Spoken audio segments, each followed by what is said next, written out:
Adam ஸ்மித்தை பொறுத்த வரைக்கும் வந்து கிரிக்கால்டி அப்படின்னு ஒரு சின்ன ஒரு கிராமத்துல பிறக்கிறதா சொல்லியிருந்தேன்.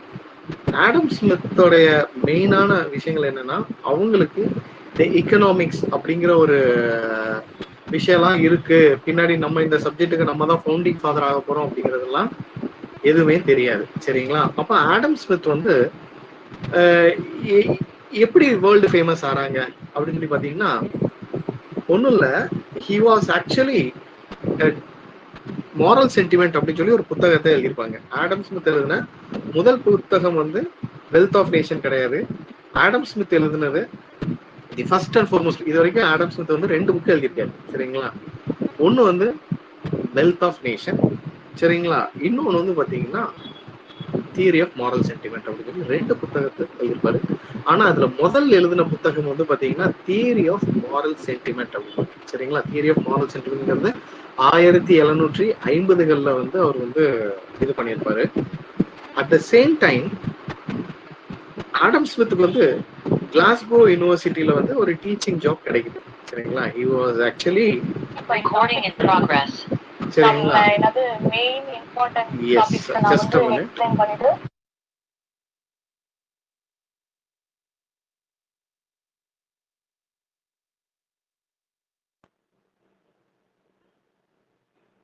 சார் உங்க வாய்ஸ் கேட்குது sir. 2 minutes sir. Okay sir.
Sir இப்போ கேக்குதா சார்? எஸ் சார், கேட்குது சார். Okay sir. இப்போ ஆடம் ஸ்மித்தை பொறுத்த வரைக்கும் ஒரே ஒரு நிமிஷம் சார்.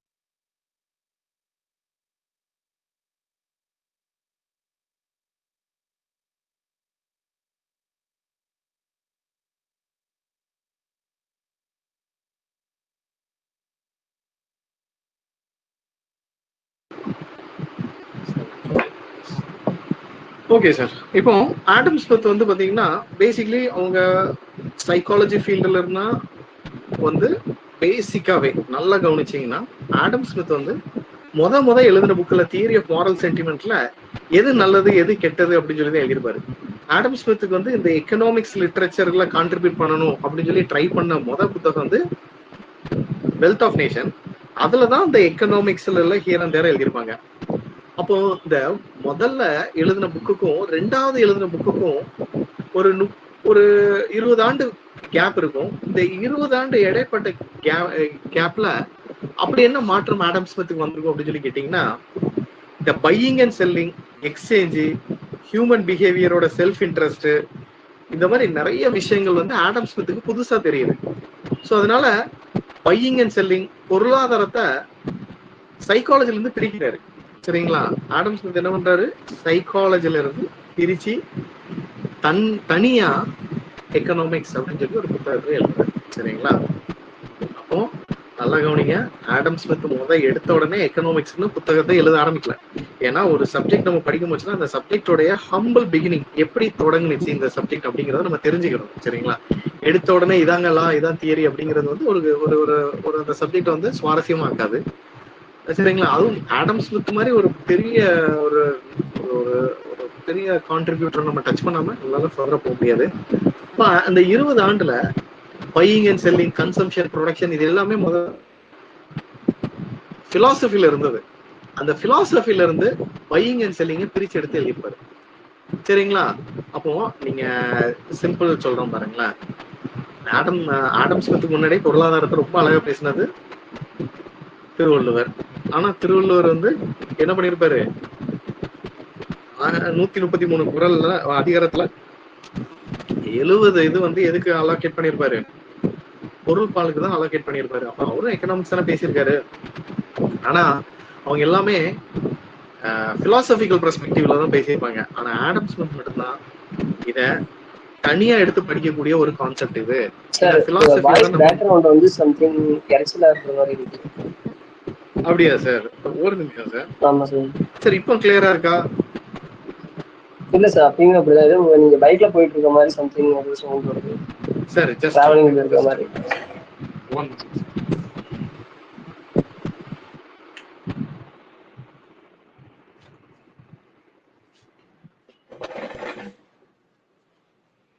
சார் இப்போ கிளியரா இருக்கா சார்? எஸ் சார், இப்போ ஓகே. Okay sir. சார் என்ன சொல்றாங்கன்னா,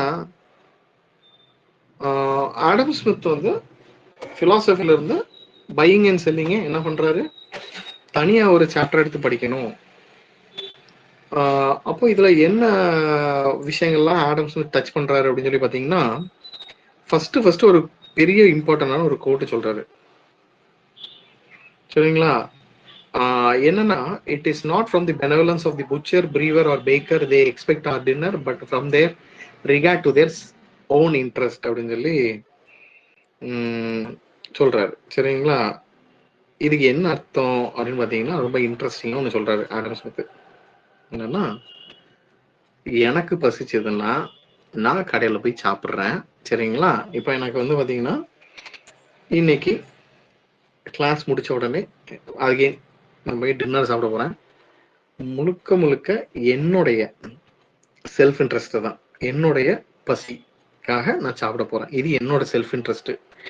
யாரெல்லாம் பசின்னு வர்றாங்களோ அவங்களுக்கு உணவை உற்பத்தி பண்ணி கொடுக்கறது ஹோட்டல்காரனுடைய பொறுப்பு. இது அவனோட செல்ஃப் இன்ட்ரெஸ்ட். அப்போ இங்க யாருமே வந்து ஒரு இறை கொடை, பெனவலன்ஸ்ங்கிறது இறை கொடையை மீன் பண்ணும். சரிங்களா? யாருமே வந்து ஒருத்தங்களுக்கு இது பண்ணணும் அப்படிங்கிறதுக்காக பண்ணல. சரிங்களா? ஒரு சேவை பண்ணணும் அப்படிங்கிறதுனால பண்ணல. எல்லாருமே அவங்களோட செல்ஃப் இன்ட்ரெஸ்டுக்காக தான் என்ன பண்றாங்க, பொருளாதாரம் இயங்குது அப்படின்னு சொல்லி ஆடம் ஸ்மித் வந்து ரொம்ப தெளிவா இந்த ஒரு பாயிண்ட் அவர் வந்து பிடிச்சிக்கிறாரு. இந்த மார்க்கெட்ல இருந்து பாக்குறாரு, மார்க்கெட்டை பாக்குறாரு, யாரோ முகம் தெரியாதவங்ககிட்ட வந்து பொருளை வாங்கிட்டு போறாங்க, அவரும் முகம் தெரியாதவங்களுக்கு விற்கிறாரு. இவங்களுக்குள்ள எந்த கான்வர்சேஷனும் நடக்கிறது இல்ல. வர்றாங்க, இந்த பொருள் எவ்வளோன்னு கேக்குறாங்க, பைசா கொடுக்குறாங்க, வாங்கிட்டு போய்கிட்டே இருக்காங்க. சரிங்களா? இப்படிதான் வந்து டிரான்சாக்ஷன் நடக்குது. அப்போ இந்த டிரான்சாக்ஷன், இந்த எக்ஸ்சேஞ்சுக்கு ஆடம் ஸ்மித் இன்னொரு அழகான ஒரு கொட்டேஷன் போட்டுப்பாரு. என்னன்னு கேட்டீங்கன்னா, மென் மட்டும்தான் இந்த எக்ஸ்சேஞ்சுன்னு ஒண்ணு பண்ணுவாரு. சரிங்களா? வேற யாருமே வந்து இந்த எக்ஸ்சேஞ்ச் பரிமாற்றம்ங்கிறது வந்து வேற எங்கேயுமே நடக்காது. A dog will not exchange a bone with another dog. ஒரு ஒரு நாய் வந்து இன்னொரு நாயோட என்ன பண்ணாது, எலும்புகளை எக்ஸ்சேஞ்ச் பண்ணிக்கிடாது. ஆனா ஒரு ஹியூமன் பீயிங் என்ன பண்ணுவாங்கன்னு கேட்டீங்கன்னா, he will exchange things. எனக்கு பசிக்குதுன்னு சொல்லி கடைக்கு போறேன், எனக்கு தேவையான டின்னரை அவர் ப்ரிப்பேர் பண்ணி கொடுக்குறாரு, அதுக்கான பேமெண்ட்டை நான் பண்ணிட்டு வர்றேன். அப்போ இந்த எக்ஸ்சேஞ்ச் நடக்கிற மெக்கானிசம்க்கு முக்கியமானது என்னன்னு கேட்டீங்கன்னா, it is their own self interest. Own இன்ட்ரெஸ்ட்னாலதான் நடக்குது. அதனால இந்த கறி கடை வைக்கிறவன் இவங்க மக்கள்லாம் கறி நல்லா சாப்பிட்டு போட்டுங்கிற விற்கிறது கிடையாது. காஃபி பிளான் பண்றவங்க அதே மாதிரி இது காஃபி உற்பத்தி பண்ணி ஃப்ரீ ஆஃப் காஸ்ட்ல கொடுக்கறது கிடையாது. பேக்கரும் கேக்க ஃப்ரீ ஆஃப் காஸ்ட்ல கொடுக்கறது கிடையாது. நமக்கு அவங்க லாபம் சம்பாதிக்கிற எண்ணத்தோட வர்றாங்க. இவங்களும் அவங்களுடைய யூட்டிலிட்டியை சாட்டிஸ்ஃபை பண்ணணும் அப்படிங்கிற நோக்கத்துக்காக வர்றாங்க. இதுதான் இந்த எக்ஸ்சேஞ்ச் மெக்கானிசம் நடக்கிறதுக்கான முக்கியமான ஒரு ஆஸ்பெக்ட் அப்படின்னு சொல்லி சொல்றாங்க. சரிங்களா? இப்போ இவ்வளோ அழகான கான்செப்டை கண்டுபிடிச்ச ஆடம் ஸ்மித் வந்து பாத்தீங்கன்னா, முக்கியமா ஒரு பாயிண்டை எம்பசைஸ் பண்றாரு. என்னன்னா, பொருளாதாரத்துல ஸ்கேர்சிட்டி அப்படின்னு ஒண்ணு இருக்கும் அப்படிங்கிறாரு. ஸ்கேர்சிட்டி அப்படிங்கிறது என்னன்னு கேட்டீங்கன்னா, பற்றாக்குறை. இப்போ பாருங்களேன், நமக்கு 24 hours தான் இருக்குது, லிமிட்டட் டைம் தான் இருக்குது. இதுக்குள்ள ஜிஎஸ் படிக்கணும், இதுக்குள்ள நம்மளுடைய கோர் சப்ஜெக்ட் படிக்கணும், அது போக தமிழ் எலிஜிபிலிட்டிக்கு படிக்கணும் அப்படின்னு சொல்லி நம்ம அந்த 24 மணி நேரத்துல இந்த மீன் டைம்ல நம்ம தூங்கணும், நம்ம படிக்கணும், நம்ம வேலைக்கு போகணும், இந்த மாதிரி இருக்குது. அப்போ இருக்கிற ரிசோர்சஸ எப்படி நம்ம எஃபிஷியண்டா பயன்படுத்த போறோம்? இதுதான் இந்த என்டையர் எக்கானமி ரிவால்வ் ஆகிறதுக்கு முக்கிய புள்ளியா இருக்குது அப்படிங்கறத எம்பசைஸ் பண்றாரு. சரிங்களா? முக்கியமா இந்த ஸ்கேர்சிட்டின்னு ஒண்ணு இல்லை அப்படின்னா பொருளாதாரத்துக்கு இங்க வேலையே இல்லை அப்படிங்கிறாங்க. சரிங்களா? இப்போ எல்லாருக்கும் எல்லாம் கிடைச்சிருச்சு, அவங்க ஆசைப்படுறதெல்லாம் கிடைச்சிருச்சு அப்படின்னா do you think that we will work? கிடையாது. சரிங்களா? there is எல்லா இப்போ பாத்தீங்கன்னா எனக்கு வந்து வீடு ஃபுல்லா ஏசி வைக்கணும், 10-15 கார் வைக்கணும் அப்படிங்கிறதுக்கு எனக்கு வேணா ஆசை வேணா இருக்கலாம். என்னோட வான்ஸ் வந்து அன்லிமிட்டடா இருக்கும். ஆனா அதை ஃபுல்ஃபில் பண்றதுக்கு ரிசோர்சஸ் வந்து என்னவா இருக்குமா கேட்டீங்கன்னா வெரி லிமிட்டடா தான் இருக்கும் அப்படிங்கிறாங்க. அப்போ வெறும் லிமிட்டட் ரிசோர்சஸை வச்சு நம்மளுடைய அன்லிமிட்டட் ரிசோர்சஸை வெரி லிமிட்டட் ரிசோர்சஸை வச்சு அன்லிமிட்டட் வான்ஸை நம்ம எப்படி ஃபுல்ஃபில் பண்ண போறோம்? அதுதான் இங்க முக்கியமான பேஸ். பொருளாதாரம் இயங்குறதுக்கு, பொருளாதாரம்ங்கிற ஒரு என்ஜின் இயங்குறதுக்கு பேஸா இருக்கிறது என்னன்னு கேட்டீங்கன்னா இந்த ஸ்கேர்சிட்டி தான். ஸ்கேர்சிட்டின்னு ஒண்ணு இல்லை அப்படின்னா பொருளாதாரம் இயங்காது. அப்போ நல்லா பாருங்க, ஆடம் ஸ்மித் வந்து ஆக்சுவலி ஃபாதர் ஆஃப் எக்கனாமிக்ஸ் அப்படிங்கிறத விட Adam Smith is a father of political economics தான் ரைட் வேர்டு. Political economic. சரிங்களா? ஆடம் ஸ்மித் வந்து ஜெனரலைஸ் பண்ண முடியாது, ஃபாதர் ஆஃப் பொலிட்டிக்கல் எக்கனாமிக்ஸ்னு சொல்லலாம். அப்போ இப்போ ஏன் நம்ம வந்து தனியா பொருளாதாரம்னு தனியா படிக்கிறோம்? இதை ஏன் வந்து நம்ம பொலிட்டிக்கல் எக்கனாமின்னு படிக்கிறது இல்லை, பொலிட்டிக்கல் எக்கனாமிக்ஸ்னு படிக்கல? அப்ப ஏன் இந்த சப்ஜெக்ட்ல பேர் மாறுனுச்சுன்னு கேட்டீங்கன்னா, பொலிட்டிக்கல் சயின்ஸை பொறுத்த வரைக்கும் என்ன சொல்றாங்கன்னு கேட்டீங்கன்னா எல்லாருக்கும் எல்லாம் கிடைக்கணும் அப்படிங்கிறது தான் அவங்களுடைய தாரக மந்திரம். சரிங்களா? எல்லாருக்கும் எல்லாம் கிடைக்கணும், வாட் எவர் இப்போ எனக்கு கிடைக்கிறது அந்த சமுதாயத்துல உள்ள எல்லாத்துக்கும் கிடைக்கணும் அப்படிங்கிறது வந்து பொலிட்டிக்கல் சயின்ஸோட ஃபர்ஸ்ட் சாப்டர். எக்கனாமிக்ஸோட ஃபர்ஸ்ட் சாப்டர் என்னன்னு கேட்டீங்கன்னா எல்லாருக்கும் எல்லாம் கிடைக்காது. இப்போ ஃபார் எக்ஸாம்பிள் எனக்கு வந்து இந்த இந்த கிளாஸஸை எடுக்கணும் அப்படிங்கிறதுனால என்னுடைய மற்ற பர்சனல் ஒர்க்லாம் விட்டுட்டு தான் இங்க வந்து கிளாஸ் எடுக்கிறேன். கரெக்டா? அப்ப அப்படிங்கிற பட்சத்துல ஏதோ ஒன்று சாக்ரிஃபைஸ் பண்ணாதான் எனக்கு ஒன்று கிடைக்கும். அதே மாதிரி ஸ்கேர்சிட்டி, டைம் ஸ்கேர்சிட்டி இருக்கிறதுனால எனக்கு வந்து அதே மாதிரி எனக்கு I have a limited income. சரிங்களா? நான் ஆசைப்பட்டதெல்லாம் வாங்க முடியாது. I have a very limited budget. அதுக்குள்ளதான் என்னோட தேவையை நான் பூர்த்தி பண்ணிக்கிடணும். இப்படிலாம் இருக்கு. அப்போ பொலிட்டிக்கல் சயின்ஸ் என்ன சொல்லுது? எல்லாருக்கும் எல்லாம் கொடுக்கலாம்னு சொல்லுது. எக்கனாமிக்ஸ் என்ன சொல்லுது? எல்லாருக்கும் எல்லாம் கொடுக்க முடியாதுன்னு சொல்லுது. அப்போ இந்த ரெண்டு சப்ஜெக்ட் எப்படி ஒன்னா பயணம் பண்ணலாம் அப்படின்னு சொல்லி தான் இந்த பொலிட்டிக்கல் எக்கானமின்னு இருக்கிறத, எக்கனாமிக்ஸ்ங்கிறத உடைச்சி எக்கனாமிக்ஸ் அப்படின்னு சொல்லி ஒரு தனியா பிரிச்சு ஆரிஜினேட் ஆகுது. சரிங்களா? இப்படிதான் இந்த சப்ஜெக்ட் வந்து உருவாகுது. ஆரிஜின் தெரியணும். நம்ம எந்த ஒரு சப்ஜெக்ட் படிச்சாலும் அதோட ஆரிஜினோட தான் படிக்கணும். அப்போ இந்த ஆடம் ஸ்மித்க்கு இதெல்லாம் தெரிய வருது. சரிங்களா? He was trying to right many things. நிறைய பேசுறாரு. அவரோட கான்ட்ரிபியூஷன் டுவர்ட்ஸ் எக்கனாமிக்ஸ் நீங்க பாத்தீங்கன்னா அந்த ஒரு 2 hours எடுக்கலாம், அவ்வளோ கான்ட்ரிபியூட் பண்ணியிருப்பாரு. ஏன்னா அந்த வெல்த் ஆஃப் நேஷன்ங்கிற ஒரு புக்கை 1776, இது ரொம்ப இம்பார்ட்டன்டான ஒரு இயர். சரிங்களா? எக்கனாமிக்ஸ்ல ரொம்ப முக்கியமான இயர் என்னன்னு கேட்டீங்கன்னா 1776. இந்த புக்கை வந்து எப்படி சொல்லணும்னு கேட்டீங்கன்னா enquiry into the nature and causes of wealth of nation அப்படிம்போம். ஷார்ட்டா வெல்த் ஆஃப் நேஷன் அப்படிம்போம். சரிங்களா? இந்த புத்தகத்துல 5 வால்யூம் இருக்குது. 5 வால்யூம் நம்ம பேசணும்னாலே ஒரு செமஸ்டர் பேசலாம், அவ்வளோ விஷயங்கள் இதுல இருக்கும். நம்ம பேசிக்கா உள்ளதை மட்டும் சொல்லிடலாம். சரிங்களா? அப்போ ஆடம் ஸ்மித் வந்து ஒரு அடித்தளம், ஃபவுண்டேஷன் போட்டாரு. சப்ஜெக்ட் எக்கனாமிக்ஸ்னு ஒன்று தேவைப்படுது.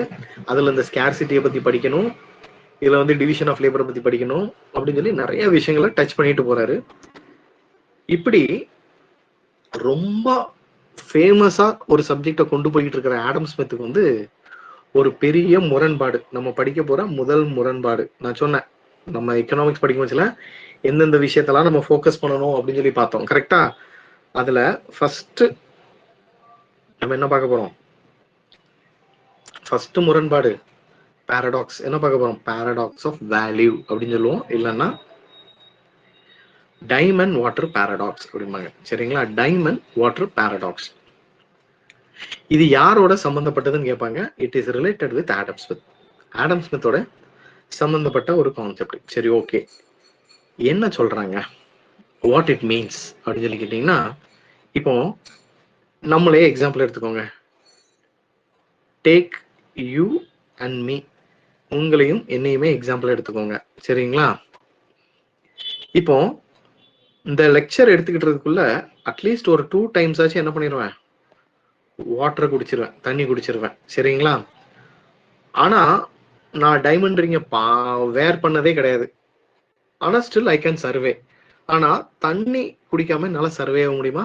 கண்டிப்பா முடியாது. கரெக்டா? எஸ். இப்போ without drinking a water I cannot survive. எனக்கு வந்து 1 மணி நேரம் தண்ணி குடிக்காம இருக்கலாம், ஒரு 3 hours வேணா இருக்கலாம், 4 hours தலைவலிக்க ஆரம்பிச்சிடும். 1 day குடிக்காம இருந்தீங்கன்னா பாடி டீஹைட்ரேட் ஆயிரும். அப்போ வாட்டருங்கிறது ரொம்ப எசென்ஷியலான ஒண்ணு. சரிங்களா? அத்தியாவசியத்திலையும் அத்தியாவசியமான ஒண்ணு. Very very important for our life. ஆனா இங்க மக்கள் வந்து டைமண்ட் ரிங் வேர் பண்ணாமலே, டைமண்ட் ஸ்டட் வேர் பண்ணாமலே கூட அவங்க என்ன பண்ணலாம், உயிர் வாழ்ந்துட்டு போயிடலாம். அப்போ ஆனா ஆடம் ஸ்மித்துக்கு ஒரு பெரிய ஒரு டவுட் வருது. அப்போ மக்களுக்கு மிக முக்கியமா இருக்கிற வாட்டர் தானே பிரைஸ் ஹையா இருக்கணும், டைமண்ட் எனக்கு தேவையே இல்லை, இது வந்து சீப்பா தானே இருக்கணும். ஆனா அது ஏன் உல்டாவா இருக்குன்னு கேக்குறாரு. ஏன் முரண்பாடா இருக்குது? வாட்டர் ஏன் சீப்பா இருக்குது, டைமண்ட் ஏன் வெரி எக்ஸ்பென்சிவா இருக்கு அப்படின்னு சொல்லி ஆடம் ஸ்மித்துக்கு வந்து ஒரு பெரிய டவுட் வருது. அப்போ ஆடம் ஸ்மித்துக்கு வந்து இந்த டவுட்டுக்கு சொல்யூஷன் தேடுறாரு, கிடைக்க மாட்டேங்குது. சரிங்களா? இததான் water diamond paradox or diamond water paradox அப்படிம்பாங்க. இதுக்கு இன்னொரு பேர் வந்து பாரடாக்ஸ் ஆஃப் வேல்யூ அப்படிம்பாங்க. இதுலயே தெளிவா என்ன சொல்றாங்க, டைமண்ட் ஏன் இவ்வளவு எக்ஸ்பென்சிவா இருக்கு, வாட்டர் ஏன் இவ்வளவு சீப்பா இருக்கு அப்படின்னு சொல்லிட்டு இந்த பசில் வந்து விடை கிடைக்காமலே ஆடம் ஸ்மித் இறந்து போறாரு. ஆடம் ஸ்மித் என்ன பண்றாரு, இதுக்கு ஆன்சரே கிடைக்கல, சொல்லிட்டு போயிட்டாரு. சரிங்களா? பாருங்க, பிலாசபர் ஆடம் ஸ்மித் தான் போட்டிருக்கோம், எக்கனாமிஸ்ட் ஆடம் ஸ்மித்னு போட்டிருக்காரு. சரிங்களா? அப்போ அவர் சப்ஜெக்ட் பார்த்த விதமே வேற. இந்த பசிலுக்கு ஒரு 100 ஆண்டு கழிச்சு, 100 years கழிச்சு 3 வெவ்வேறு பொருளாதார அறிஞர்கள் வெவ்வேறு காலகட்டங்கள்ல வெவ்வேறு இடத்துல வந்து இந்த பசிலுக்கு ஆன்சரை கண்டுபிடிக்க ட்ரை பண்றாங்க. சரிங்களா? நல்லா ஒரு தடவை சொல்றேன், இவங்க 3 பேருமே வெவ்வேறு நாட்டை சேர்ந்தவங்க, வெவ்வேறு காலகட்டங்கள்ல ஆடம் ஸ்மித்தோடைய டைமண்ட் வாட்டர் பாரடாக்ஸுக்கு மதிப்பு இதை கண்டுபிடிக்கிறாங்க. சரி, இப்போ இதுக்கு எப்படி சொல்யூஷன் கண்டுபிடிச்சாங்கிறதே ஒரு சுவாரஸ்யமான கதை. சரிங்களா? இப்போ ஒரு சின்ன எக்ஸாம்பிள் கொடுக்குறேன், நீங்க சொல்லுங்க. சரிங்களா? இங்க ஒரு ஃபிஷர்மேன் இருக்காரு, இங்க ஒரு ஃபிஷர்மேன் இருக்காரு, இங்க ஒரு ஃபிஷர்மேன் இருக்காரு. இவங்க 3 பேருமே மீன் பிடிக்க கடலுக்கு காலையில 9 மணிக்கு போயிட்டு சாயந்தரம் 5 மணிக்கு வர போறாங்க. இவங்க 3 பேர் ரிட்டர்ன் ஆகும்போதுல இவரு ஒரு 10 கிலோ மீன் பிடிச்சிட்டு வர்றாரு, இவரு ஒரு 25 கிலோ மீன் பிடிச்சிட்டு வர்றாரு, இவரு ஒரு 40 கிலோ மீன் பிடிச்சிட்டு வர்றாரு. இவரு ஏ, இவரு பி, இவரு சி. இதுல யாருக்கு மதிப்பு ஜாஸ்தி, ஏயா பியா சியா? சி தான் சார். ஏன்?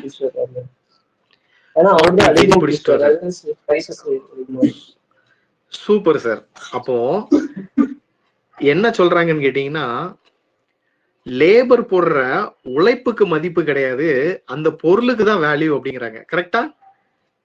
3 பேருமே 9 மணிக்கு போயிட்டு 5 மணிக்கு வர போறாங்க. அப்போ நிஜமாவே அந்த பொருளுக்கான மதிப்பு கொடுக்கறது எது, அந்த பொருள் தான். கரெக்டா? அதுக்காக அந்த லேபருக்கு மதிப்பு கிடையாது. கரெக்டா? இதுக்கு முன்னாடி வரைக்கும் ஆடம் ஸ்மித், டேவிட் ரிகார்டால என்ன நினைச்சிட்டு இருந்தாங்கன்னா, வேல்யூ ஆஃப் த கமாடிட்டி எதை சார்ந்து இருக்குமான்னு கேட்டீங்கன்னா லேபரை சார்ந்துதான் இருக்கும் அப்படிங்கிறாங்க. எவ்வளவுக்கு எவ்வளவு லேபரை நம்ம டெப்ளாய் பண்றோமோ அவ்வளவுக்கு அந்த பொருளுக்கு மதிப்பு இருக்கும் அப்படின்னு நினைச்சிட்டு இருக்காங்க. ஆனா இது கிடையாது அப்படின்னு சொல்லி சொல்றாங்க. அப்படி கிடையாது, அந்த பொருளுக்கே வேல்யூ இருக்கும் அப்படிங்கிறத என்ன பண்றாரு, இந்த 3 எக்கனாமிஸ்ட் வெவ்வேறு காலகட்டங்கள்ல கண்டுபிடிக்கிறாங்க. 100 ஆண்டு ஆகுது ஆடம் ஸ்மித்தோட பசில இந்த பாரடாக்ஸுக்கு சொல்யூஷன் கண்டுபிடிக்கிறதுக்கு. It டுக்ஸ் nearly 100 years. இவங்க யாரெல்லாங்கிறத சொல்லிடுறேன். இது வில்லியம்ஸ் ஸ்டெயின் ஜீவோன்ஸ். சரிங்களா? William Stein Jevon. சரிங்களா? இவரு லயான் வால்ரஸ். சரிங்களா? Leon Walras. இவர் வந்து காரல் மெஞ்சர். சரிங்களா? காரல் மெஞ்சர்ஸ் அப்படின்னு சொல்லி 3 பேர் வந்து ஆன்சர் கண்டுபிடிக்கிறாங்க. என்ன சொல்றாங்கன்னு கேட்டீங்கன்னா, இந்த டைம் நோட்டர் பாராடாக்ஸ்க்கே போறாங்க. இப்போ என்ன சொல்றாங்கன்னு கேட்டீங்கன்னா, நான் வந்து ரொம்ப தண்ணி தாகமா, இப்போ let us assume that it's me. சரிங்களா? நான் வந்து ரொம்ப தண்ணி தாகமா, it is a scorching sun outside. வெளியில அவ்வளோ வெயில் அடிக்குது. வீட்டுக்கு போறேன், ரொம்ப தண்ணி தாகம் எடுக்குது. ஸோ என்ன பண்றேன், ஃபர்ஸ்ட் கிளாஸ் ஆஃப் வாட்டர் குடிக்க முச்சல எனக்கு ஒரு சாட்டிஸ்ஃபேக்ஷன் கிடைக்கும். செகண்ட் கிளாஸ் ஆஃப் வாட்டர் குடிக்க முச்சல எனக்கு ஃபர்ஸ்ட்டை விட 2வது குறைவான சாட்டிஸ்ஃபேக்ஷன் கிடைக்கும். 3வது கிளாஸ் ஆஃப் வாட்டர் குடிக்க முச்சல எனக்கு ஆல்மோஸ்ட் வயிறு நிறைஞ்சிரும். நான் வந்து ஹோல்டர் வச்சிடும், போதும் தண்ணி குடிச்சது போதும் அப்படின்னு சொல்லிட்டு விட்டுருவேன். அதே இது நான் வந்து இந்த டிஎன்பிசி எக்ஸாம்ல பாஸ் ஆன உடனே எங்க வீட்டுல வந்து 2 கேரட் டைமண்ட் ரிங் வேணுமா, 3 கேரட் டைமண்ட் ரிங் வேணுமா, 5 கேரட் டைமண்ட் ரிங் வேணுமான்னு கேட்டா நான் என்ன சொல்லுவேன்? 5 கேரட் தான் சார் சொல்லுவீங்க. 3மே வேணும். கரெக்டா? ஓகே சார், அப்படி சொல்லுங்க. ஓகேவா? சொல்லலாம்ல, எனக்கு 3மே கொடுங்க அப்படிதானே கேட்பேன் நானு.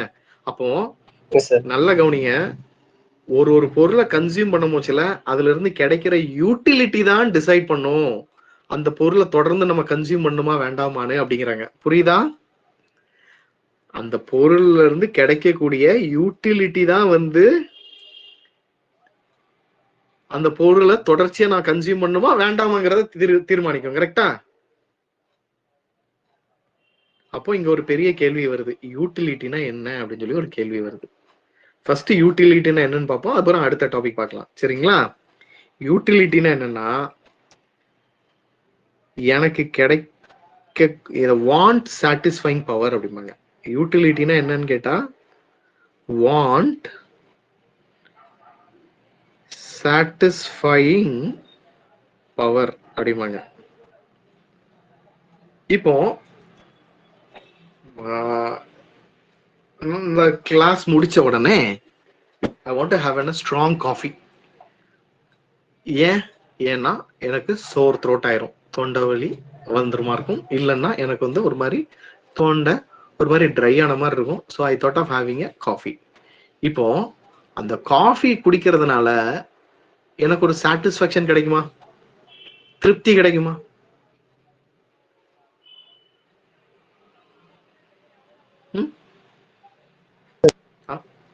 கண்டிப்பா கிடைக்கும். அந்த சாட்டிஸ்ஃபை பண்ற கூடிய விஷயத்தை தான் நம்ம யூட்டிலிட்டி அப்படிம்போம்.